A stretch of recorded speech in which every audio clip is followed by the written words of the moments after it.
Good morning to all of you. आप सभी का VSR अड्डा बोर्ड एग्जाम की चैनल पर स्वागत है। और जैसा कि बच्चों हम लोग पिछले क्लास में पॉलिटी क्लास 10th के सेक्शन में शुरू किए हुए हैं और सभी बच्चे पॉलिटी जो पढ़ रहे हैं उनको वास्तव में पॉलिटी का आनंद आ रहा है कि कितना मजेदार पॉलिटी होता है। और इसमें लेसन हम लोग सत्ता की साझेदारी चल रहे हैं और आज सत्ता की साझेदारी लेसन का अंतिम क्लास है। इसके बाद हम लोग एक ऑब्जेक्टिव का सीरीज लाएंगे और उस सीरीज से हम लोग प्रश्न बनाएंगे तो पूरा का पूरा लेसन पे कमांड हो जाएगा। आपके कॉपी पर बोर्ड पे जितनी बातें पढ़ा दी गई इस लेसन में उससे एक भी प्रश्न अधिक आपके परीक्षा में नहीं पूछे जाएंगे। तो चलिए ध्यान दिया जाए। देखिए आज प्रश्न है कि भारत के विधायकों में महिलाओं के प्रतिनिधित्व का वर्णन करें। तो ध्यान देना है, जब भारत का विधायिका का बात होगा तो भारत विश्व का सबसे बड़ा लोकतांत्रिक व्यवस्था वाला देश है। इससे बड़ा लोकतांत्रिक व्यवस्था विश्व में कहीं नहीं है। और यहाँ पर जान के आश्चर्य होगा, इस लोकतांत्रिक व्यवस्था में जब देश की बात होती है तो लोकसभा जो देखते हो, लोकसभा में तुमको जान के आश्चर्य होगा, अभी तो हम लोग पहुंच गए हैं 14% तक महिलाओं की भागीदारी में। लेकिन पिछले लोकसभा चुनाव से पहले चलोगे तो वही किताब में वर्णन है 11% से भी कम था। क्योंकि उस समय की बात की जाए तो ब्रिटेन में महिलाओं का योगदान जो है यह 19% था। अमेरिका में महिलाओं का योगदान लगभग 16% था और फ्रांस में लगभग 14% था। आज से 5-10 साल पहले ही वाला कहानी चल रहा है। भारत में भी वर्तमान में महिलाओं का जो लोकसभा में है वह 14%। तो इधर तो और बढ़ गया होगा अभी। तो भारत के विधायकों में महिलाओं का प्रतिनिधित्व जो है वह ऊंचे लेवल का नहीं है, ऊंचे स्तर का नहीं है। आज भी हम लोग महिलाओं को एकदम जो है नीची निगाह से देख रहे हैं और भारत के विकास में इनका योगदान ले नहीं पा रहे हैं। जबकि आज तुमको जानने का आश्चर्य होगा कि जो बेटियां हैं वो टॉप कर रही है। हर स्टेट बोर्ड के टॉपर को उठा के देख लोगे तो तुमको अधिकांश टॉपर लड़कियां मिलेगी। जो घर बढ़िया से चला सकती है वह देश भी बढ़िया से चला सकती है। बस यही बात को ध्यान में रखना है। हमारे घर में भी कई समस्याएं हैं, खाना बनाना, बर्तन धोना, कपड़ा धोना, पूरा घर संभालना ही छोटा मोटा बात नहीं है। और वैसे पुरुष तुच्छ हैं, वैसे पुरुष नालायक हैं जो महिलाओं को कहते हैं कि तुम केवल घर संभाल सकती हो। अरे जो घर संभाल सकती है वह देश भी संभाल सकती है। तो महिलाओं का प्रतिनिधित्व हम लोग को बढ़ाना होगा। तो आपको एकदम ध्यान रखना है कि भारत के विधायकों में खास करके लोकसभा में महिलाओं का 14% है और राज्यसभा में जान का आश्चर्य होगा केवल 10% है, जो उचित नहीं है और होना चाहिए। तो चलिए, हमको लगता है यह प्रश्न सभी बच्चे समझ गए। हम लोग देखें एक और टॉपिक है, इस टॉपिक का नाम है द्वंद्ववाद। भारत में देखो लोकतंत्र है, मैंने पहले ही बताया। और इस लोकतंत्र में हम लोग जानते हैं राजनीतिक पार्टी भी है। कई राजनीतिक पार्टी होंगे इस लोकतंत्र में और यह सारे जो राजनीतिक पार्टी हैं लोकतंत्र में, जितने भी राजनीतिक पार्टी को देखते हैं इनके साथ कुछ सामाजिक संगठन होता है। और राजनीतिक पार्टी और सामाजिक संगठन के बीच विकास के कार्य को लेकर हमेशा संघर्ष चलते रहता है। दोनों के बीच आलोचना होती रहती है। कभी विपक्ष की आलोचना तो विपक्ष के द्वारा पक्ष की आलोचना, सरकार की आलोचना, सामाजिक संगठन के द्वारा एक दूसरे संगठन पर आरोप प्रत्यारोप। और इससे होता क्या है कि सांस्कृतिक, आर्थिक और सामाजिक जितने भी पहलू होते हैं सब पर प्रभाव पड़ता है और इसी को हम लोग द्वंद्ववाद कहते हैं। द्वंद्ववाद का लड़ाई है एक दूसरे का आलोचना करना। उसने खराब काम किया, वो कुछ ऐसा काम किया जिससे देश में बेरोजगारी उत्पन्न हो गया तो अगला जो पार्टी है उसको बेरोजगारी पर ही लपेटे हुए कि ये देखियो चले थे रोजगार दिलाने, रोजगारों ही खत्म कर दी। अगर कोई कहते कि हम गरीबी हटाएंगे और पता चल रहा है गरीब ही हट गया, तो बात ये थे गरीबी हटाए के, लेकिन हट क्या गया गरीब। तो ये देखो जो बात है, जिस मुद्दा पे वोट मांगा जाएगा और उस पार्टी के द्वारा वह काम नहीं किया जाएगा, तो अन्य सामाजिक संगठन और जिसके विपक्ष में राजनीतिक पार्टी होंगे उसकी आलोचना करेंगे और दोनों के बीच बात विमर्श पर संघर्ष होगा। इसी संघर्ष को द्वंद्ववाद कहेंगे। तो हम समझते हैं द्वंद्ववाद विषय बच्चों का क्लियर है। आपको पीडीएफ एकदम मिल जाएगा। पीडीएफ प्राप्त करना चाहते हैं तो VSR अड्डा के टेलीग्राम चैनल से जुड़ जाएंगे या प्ले स्टोर से VSR अड्डा ऐप को डाउनलोड कर लेंगे, वहां आपको सब चीज प्रोवाइड कर दिया जाएगा। चलिए अब देखिए बहुत बढ़िया प्रश्न है, वर्ण व्यवस्था क्या है। तो देखो वर्ण व्यवस्था से जाति पता चलता है, जाति पता चलता है। वर्ण व्यवस्था में जात को किस प्रकार रखते हैं। जब भी वर्ण कहेंगे तो वर्ण का मतलब जाति, और जाति व्यवस्था हर धर्म में अलग अलग होता है। ऐसा नहीं कि हिंदू में ही जाति होता है, ईसाई में भी जाति है, इस्लाम में भी जाति है, सिख में भी जाति है। हर धर्म में जाति का एक बड़ा वर्ग है और जाति के इसी एक बड़े वर्ग को जो व्यवस्थित रूप से रखा गया है उसी को वर्ण व्यवस्था कहते हैं। और भारत का जो वर्ण व्यवस्था है, खास करके जब हम इसमें हिंदू की बात करेंगे, भारत के वर्ण व्यवस्था में यदि हिंदू का बात किया जाए तो ये 4 भागों में बटा हुआ है, जिसमें सबसे ऊपर ब्राह्मण है और ब्राह्मण के बाद क्षत्रिय है और क्षत्रिय के बाद वैश्य है और वैश्य के बाद शूद्र है। बात को एकदम समझेंगे।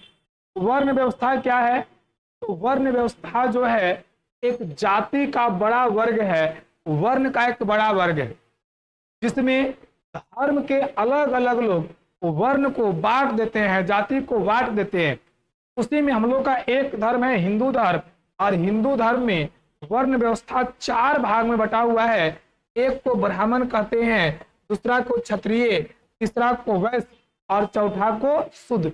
इस बात को बच्चों एकदम ध्यान में सेट रखेंगे।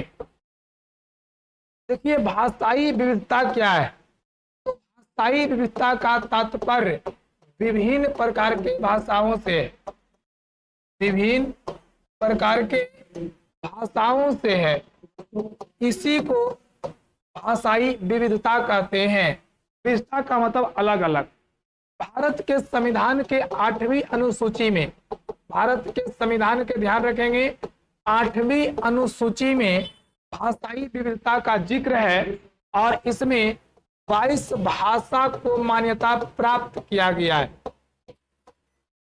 अब तुमसे पूछे कि भारत का राष्ट्रीय भाषा क्या है, भारत का राष्ट्रीय भाषा क्या है, तो ध्यान रखोगे भारत का कोई भी राष्ट्रीय भाषा नहीं, भारत का राजकीय भाषा है। हर राज्य अपना जो काम करेगा वो राजकीय भाषा कहलाता है। और हम लोग जो पढ़ेंगे भारत का राजकीय भाषा हिंदी है, ये ध्यान में सेट रखेंगे। भारत का राजकीय भाषा क्या चलेगा, हिंदी। अलग अलग राज्य हैं तो दक्षिण भारत में जाओगे तेलुगु तमिल में मिलेंगे।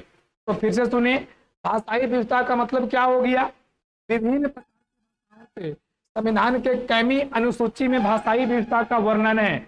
8वीं अनुसूची में, कैमी में 8वीं में, बोलिए कितने भाषा मान्यता प्राप्त है, 22 भाषा मान्यता प्राप्त है। राष्ट्रीय भाषा भारत का कोई नहीं है। राजकीय भाषा की जब बात करते हैं हिंदी भाषा को राजकीय भाषा का दर्जा दिया गया है, इस बात को ध्यान में रखेंगे। अनुच्छेद 19(1) के अनुसार, बहुत बढ़िया प्रश्न है कि अनुच्छेद 19(1) के अनुसार किसी भी व्यक्ति को कितने प्रकार की आजादी दी गई। देखिए जब संविधान में भाग 3 की बात होती है, संविधान में भाग 3, देखो तुमको पूरा न तो भाग पढ़ना है और न पूरा अनुच्छेद पढ़ना है, तो झूठ मूठ का ही नहीं कि इतना अनुच्छेद है सर, इतना भाग है सर, इतना अनुसूची है। जो दो चार को है बस फैक्ट रख के क्लियर रखो, तुम्हारा काम हो जाएगा। तो भारत के संविधान के भाग 3 में अनुच्छेद, भारत के संविधान भाग 3 में अनुच्छेद 19(1) के अनुसार, अनुच्छेद 19(1) के अनुसार भारत के संविधान भाग 3 में 19(1) के अनुसार अनुच्छेद नंबर 19 से 22, अनुच्छेद नंबर 19 से 22, इसमें 6 प्रकार का आजादी दी गया है। कोई भी भारत के नागरिक है उसको संविधान के भाग 3 अनुच्छेद 19(1) में 19 से 22 तक 6 अधिकार दिया गया है, ये ध्यान रखना है। जिसमें कहा गया है कि कोई भी भारत का नागरिक कहीं भी व्यापार कर सकता है, उसे व्यापार करने की आजादी है, इंडिया में कहीं व्यापार कर सकता है, कोई रोक टोक नहीं।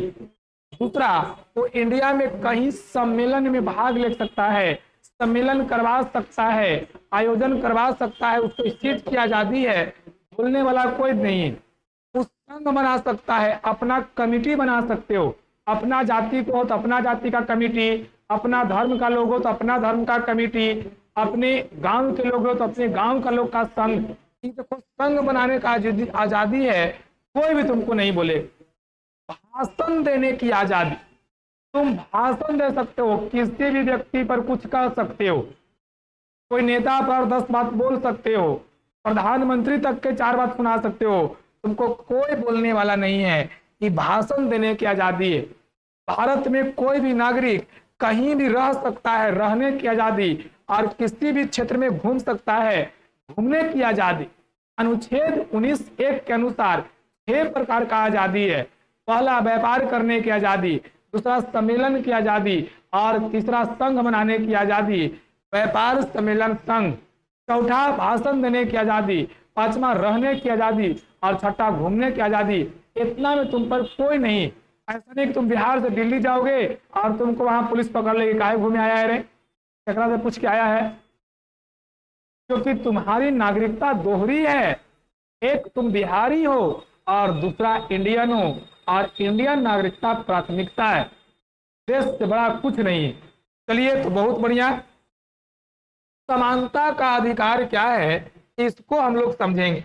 देखिए, संविधान के भाग 3 में ही, भाग 3 में ही अनुच्छेद 14 से 18, अनुच्छेद 14 से 18 तक में यह बात कहा गया है कि भारत के नागरिक आपस में समान रूप से रहेंगे और किन किन बातों पर मतभेद नहीं करेंगे, वो बात सब लिखा गया है। यानी भारत में, भारत के संविधान में भाग 3 में अनुच्छेद 14 से 18 में किसकी बात होती है, तो भारतीय नागरिकों के समानता की बात होती है। बाबू, इसको ध्यान रखना। इस समानता क्या है जो समझेंगे। अनुच्छेद 14 से 18 की बात है।